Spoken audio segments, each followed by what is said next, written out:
প্রধানমন্ত্রীর পরে হচ্ছে প্রধান বিচারপতি, এরপরে হচ্ছে আপনার মন্ত্রী পরিষদ, এরপরে বিরোধী দলীয় নেতা। একতরফা একটা ট্যাগ দিয়ে তার উপর হামলা করে বসলেন।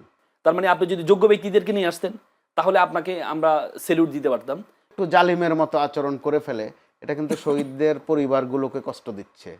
সংবিধান সংস্কার এই কি বলে এই যে আদেশটা ওয়ার্ডারটা হয়েছে, রাষ্ট্রপতির যে ওয়ার্ডারটা হয়েছে, সেই ওয়ার্ডারে বলা আছে যে একসাথে শপথ গ্রহণ, একসাথে প্রথম দিনেই যেটা প্রথম দিনে শপথ গ্রহণ করতে হবে সংস্কার পরিষদের।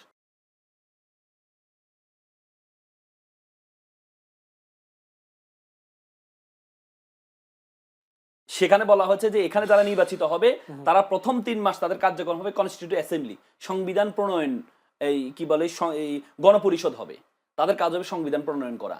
এলপ্পটা 1970 সালেও হয়েছে। এখানেও যে ওয়ার্ডার আছে, ওয়ার্ডার বলা আছে যে প্রথমে একই দিনে 2টা শপথ গ্রহণ করা হবে, এবং নির্বাচন কমিশন যিনি শপথ দিয়েছেন তিনি কিন্তু সংসদ সদস্যদেরকে আগের দিন 2টি লেটার পাঠিয়েছেন 2টি শপথ গ্রহণ করার জন্য। তাহলে আপনি একটি গ্রহণ করলেন যেটা আপনার জন্য উপকার, আরেকটি গ্রহণ করলেন না যেটা আপনার জন্য উপকার না। আপনি 50% ভোট পেয়ে যেটা গ্রহণ করলেন, 69% জনগণ যে দেশটা কিভাবে চলবে সেটাকে ভোট দিয়েছে, সেটাকে আপনি উপেক্ষা করলেন। তাহলে আপনি আপনার মতো করে দেশ চালাবেন? আপনি যদি আপনার মতো করে দেশ চালান, তাহলে শেখ হাসিনা তো নিজের মতো করে দেশ চালাতে চাইছিল, টিকতে পারছে? পারে নাই। পুরো শক্তি, আশেপাশে সকল শক্তি তাকে সহযোগিতা করেছে, এরপর জনগণের বিপ্লবের কাছে টিকতে পারে নাই। তো সুতরাং এই যারা আছে জুলাইয়ের বিপ্লবের উপর, রক্তের উপর দাঁড়িয়ে, তারা তো সুযোগ পেয়েছে না, ওদের সুযোগটা হতো না, সুযোগটা হতো না। যারা দাঁড়িয়ে আছে তাদেরকে দায়িত্বটা নিতে হবে। জুলাইয়ের সাথে যদি আমরা গাদ্দারি করি তাহলে এই বিপ্লব আমাদেরকে খেয়ে ফেলবে। এই মুহূর্তে ছিল যে দেশ কিভাবে সামনে এগোবে, কিভাবে ব্যবসা বাণিজ্য, আমাদের বিনিয়োগ বাড়বে, কিভাবে দেশ স্থিতিশীল হবে, আইন শৃঙ্খলা পরিস্থিতি কিভাবে আমরা ওভারকাম করব, সংসদটা কিভাবে প্রাণবন্ত করা যাবে, সরকার কোথাও ভুল করছে কিনা আমরা সেগুলো ধরবো, সরকারের সমালোচনা করব, বিরোধী দল ভুল করলে সেটারও সমালোচনা করব। ওই একটা প্রেক্ষিত কিন্তু বাংলাদেশে তৈরি হয়েছিল। দেখেন আমরা এগুলোর ধারে কাছেও নাই। আমাদের সামনে নিত্য নতুন নানান উপাদান এমনভাবে ছেড়ে দেয়া হচ্ছে, এতে করে মানুষ কিন্তু কম বেশি বিভ্রান্ত হচ্ছে। আর মনে রাখা উচিত দুটা পক্ষেরই রক্তের উপর দাঁড়িয়ে কিন্তু এই পরিস্থিতিতে আমরা এসেছি। এরই মধ্যে নানান হুঙ্কার দেয়া হচ্ছে, হুঁশিয়ারি দেওয়া হচ্ছে, প্রয়োজনে আরও রক্ত দেব। এগুলো সাহিত্যের ভাষা, কবিতার ভাষা বা রাজপথের ভাষা। এগুলো মানুষের কিন্তু কলিজা ছিঁড়ে যায় এসব কথা শুনলে। কারণ আপনি তো রক্ত দেন নাই ভাই, আপনি বারবার রক্তের কথা বলেন কেন? যারা রক্ত দিয়েছে, যে পরিবারগুলো এখনো হাহাকার করে, ওই পরিবারগুলোর ধারে কাছে একবার গিয়ে দেখেন। যারা স্বজন হারিয়েছে তাদের বেদনাটা একটু উপলব্ধি করার চেষ্টা করেন। কারণ আপনারা বারবার রক্ত দিবেন বলে আপনার সন্তানকে কিন্তু পাঠাচ্ছেন না রাস্তায়, পাঠাচ্ছেন রহিম জলিলের বাচ্চাদেরকে, নিজেদেরটাকে কিন্তু খুব সুন্দর মতো ইনট্যাক্ট রাখছেন, বারবার আবার রক্তের দাওয়াত দিচ্ছেন। এখন রক্তের দাওয়াত আর নয়, প্লিজ দেশ গঠনের চেষ্টা করেন। একটা মোটামুটি লেভেল পেরিয়ে কিন্তু আমরা এখন আছি। কারণ আমরা সাদা চোখে যেটা দেখি, বিএনপি বিশাল বিজয় অর্জন করেছে, জামাতে ইসলাম যে অভিযোগ করছে তাদের অভিযোগ যদি সঠিকও হয় তাতেও তারা বিরোধী দল, কয়েকটা আসন নিয়ে তারা যে অভিযোগ করেছে। তাহলে এখন সামনের দিকে এগোবার পালা। এমনকি এটাও তো হতে পারে যে কয়েকটা আসন নিয়ে তাদের আপত্তি আছে, এগুলো ভোট আবার গণনাও হতে পারে। তাহলে সরকারটাকে ফাংশন করতে দেন। যেখানে বিএনপি বড় দল এবং মজলুম, জামাতে ইসলামও মজলুম, তো এই দুই মজলুম যখন আবার পেছনের দিকে যায়, অর্থাৎ নিজেরাও একটু একটু জালিমের মতো আচরণ করে ফেলে, এটা কিন্তু শহীদদের পরিবারগুলোকে কষ্ট দিচ্ছে। যারা হাসপাতালে কাতরাচ্ছেন এখনো কিন্তু শত শত আছে বিভিন্ন হাসপাতালে, পঙ্গু হয়ে আছে, তারা কিন্তু বড় কষ্ট পায়। নির্বাচন, তাদের প্রশ্ন ছিল যে নির্বাচন জরুরি কিনা, কিন্তু আমরা যারা পেশাজীবী মানুষ তারা মনে করি একটা নির্বাচন দরকার ছিল, খুব জরুরি ছিল। নির্বাচনটা যথেষ্ট সুন্দর হয়েছে, প্রশ্ন আছে কিন্তু সুন্দর হয়েছে তুলনামূলক। এর মধ্যে কয়েকটা ভালো ভালো কাজও আমরা দেখছি। জামাতে ইসলামী ঘোষণা দিয়েছে তারা কোনো সরকারি প্লট নেবে না, গাড়ি নেবে না, বিএনপিও সেটাকে ওন করেছে, আমরা ভালো লক্ষণ দেখছি। কিন্তু অনেকগুলো প্রধানমন্ত্রী কিন্তু এরই মধ্যে তার যে ওয়াদা, 31 দফা সংস্কারের ওয়াদাই নয় শুধু, নির্বাচনী ওয়াদাই নয় শুধু, আরও নানান ওয়াদা পালনের জন্য কিন্তু ব্যাপক পরিশ্রম যে করছেন সেটা কিন্তু আমরা দিব্যি দেখতে পাচ্ছি। তাহলে তার পরিশ্রমকে সফল হতে দেওয়াটাই বোধহয় বেশি যুক্তিযুক্ত। তা না করে আমরা পেছনের আলাপকে যেভাবে আস্তে আস্তে করে টানছি সামনে, কোনটা বৈধ, কোনটা অবৈধ, কোনটা সাংবিধানিক, কোনটা অসাংবিধানিক, যথার্থ বলেছেন অ্যাডভোকেট রাসেল যে দুদিন পরে কে যে বলে আসবে, এই স্রোত যদি চলতে থাকে যে সব বাদ দেন, শেখ হাসিনা এই প্রধানমন্ত্রী সাংবিধানিকভাবে। কারণ ওইদিকে যেতে বোধহয় খুব একটা সময় লাগবে না যদি আমরা এই অপ্রাসঙ্গিক আলাপে বেশি থাকি। জি, একই পরিবারের 3 জনকে হত্যার অভিযোগ প্রতিপক্ষের বিরুদ্ধে আছে এবং নিহতের সঙ্গে প্রায় 4 জন, আহত 10 জন। এই যে আধিপত্য বিস্তার, এগুলোকে আপনি মব মনে করবেন না আন্দোলন, নাকি আধিপত্য বিস্তার, কোন ক্যাটাগরিতে ফেলবেন? এগুলো সামাজিক অশান্তি মোটা দাগে।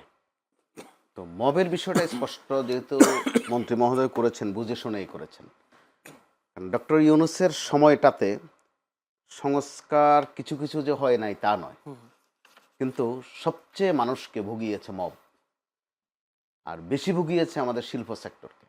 মব মানে আমি আমার একটা জানার, মব আর আন্দোলন দুটোর মধ্যে পার্থক্যটা কি আসলে? একটু আছে। জি। আন্দোলনটা ঘোষিত বিষয়, আর মবটা অনেকটাই পান্ডামি টাইপের, একতরফা। বিভিন্ন শিল্প প্রতিষ্ঠানে গিয়ে মব হয়েছে।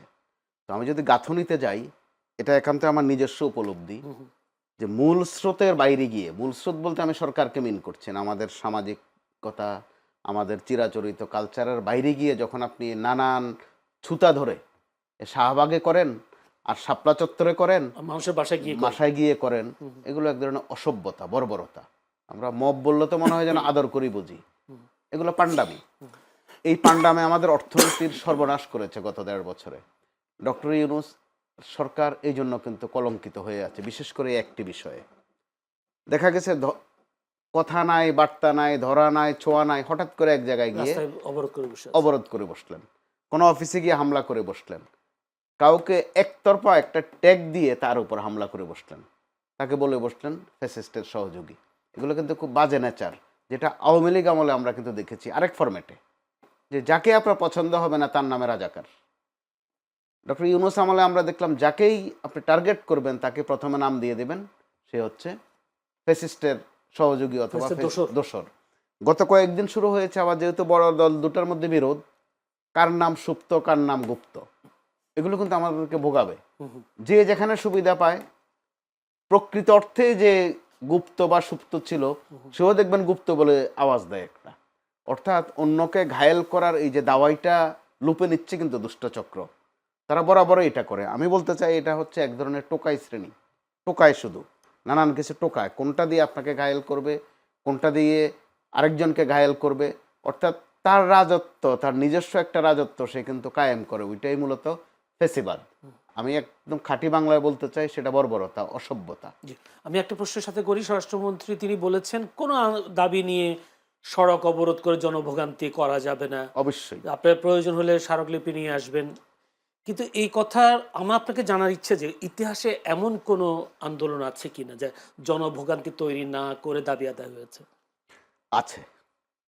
আপনি যদি শুধু একটা, আমরা এখন যে পরিস্থিতিতে আছি, যারা সচেতন, একটি মানুষও আপনি পাবেন না যে রাস্তা বন্ধ করে ওখানে একটা নিউসেন্স ক্রিয়েট করা পছন্দ করে, কেউ পছন্দ করে না। এগুলো অনেক হয়েছে, কারণ সময়ের ব্যবধানে। শেখ হাসিনার বিদায়টা অবশ্যই সেটা দিয়ে আমরা তো হতে পারতো যে একটা ফুল স্টপ পড়েছে, হতে পারতো তো, যে অনেক হয়েছে। আপনি খোঁজ নিলে জানতে পারবেন 71-এর পর, 71 বা এর পরবর্তীতে খুব জনপ্রিয় স্লোগান ছিল জালো জালো আগুন জালো। একটা পর্যায়ে জালো জালো শব্দটা শুনতেও মানুষ বিরক্ত হয়েছে। আপনার মনে আছে, এই ক্ষেত্রে বিএনপি কিন্তু পায়োনিয়ার। বিএনপি নিজের ওটা স্মরণ করতে হবে। বেগম খালেদা জিয়াকে যেদিন কারাগারে নেওয়া হয়, আপনার মনে থাকার কথা, তিনি হেঁটে হেঁটে কারাগারে গিয়েছিলেন, দৃষ্টান্ত তৈরি করেছিলেন। ইচ্ছা করলে বিএনপি ওই দিন সারা দেশে অরাজকতা তৈরি করতে পারত। এর উপর বিএনপির উপর আরও বিভিন্ন সময় যে হামলাগুলো হয়েছে, বিএনপি ইচ্ছা করলে আপনি খেয়াল করেছেন আস্তে আস্তে করে হরতাল, অবরোধ এসব থেকে সরে গেছে। ছোট্ট ছোট্ট বিবৃতি দিয়েও কিন্তু অনেক ইফেক্টিভ আন্দোলন করেছে। অথবা সুনির্দিষ্ট জায়গায় শেষ দিকে মনে থাকার কথা আপনার আরও বেশি করে, যখন বেগম খালেদা জিয়া কারাগারে, তারেক রহমান সাহেব লন্ডনে, বিএনপির ওই সময়ের বেশিরভাগ কর্মসূচি ছিল কিন্তু রাউন্ড টেবিল, সেমিনার, এসবের মধ্য দিয়ে। এগুলো কিন্তু ইফেক্টিভ ছিল। এমনকি 31 দফা যে সংস্কার প্রস্তাব, সেটাও হয়েছিল কিন্তু অত্যন্ত পরিশীলিতভাবে। এগুলো কিন্তু অত্যন্ত ইফেক্টিভ, মানুষ এখনও লুপে নিয়েছে, এখনও আলোচনায় এগুলো আছে। সর্বশেষ তারেক রহমান সাহেবের যে নির্বাচনী প্রচারগুলো দেখেছেন, যথাসাধ্য চেষ্টা করা হয়েছে জনভোগান্তি যেন কম হয়। জামাতের আমির যেগুলো করেছেন, এগুলোর মধ্যে আমরা দেখেছি ভোগান্তি যেন কম হয়, একটা উৎসব আমেজ। নির্বাচনের নতুন একটা পদক্ষেপ আর কি। জি অবশ্যই, কালচার বদল। এরপরে সর্বশেষ এখন যেটা হচ্ছে, তারেক রহমান সাহেব খেয়াল করে দেখুন, ওনার যাতায়াতের পথে যত শর্টকাটে যাওয়া যায় ঠিক সেটাই তিনি কিন্তু করছেন। খুব একটা গাড়ি প্রটোকলের বহরও কমিয়েছেন। কমিয়েছেন। এগুলো তো ভালো লক্ষণ। তো লক্ষণ যখন ভালো হয় তখন এই মব সহ এই ধরনের খুচরা পান্ডামি অবশ্যই একটা ফুল স্টপে যাবে।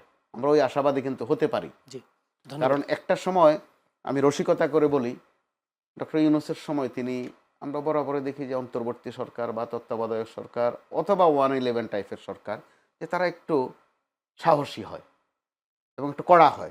ডক্টর ইউনূসের সময় 1.5 বছর আমরা দেখেছি ওখানে কিন্তু কড়াকড়ি ছিল না।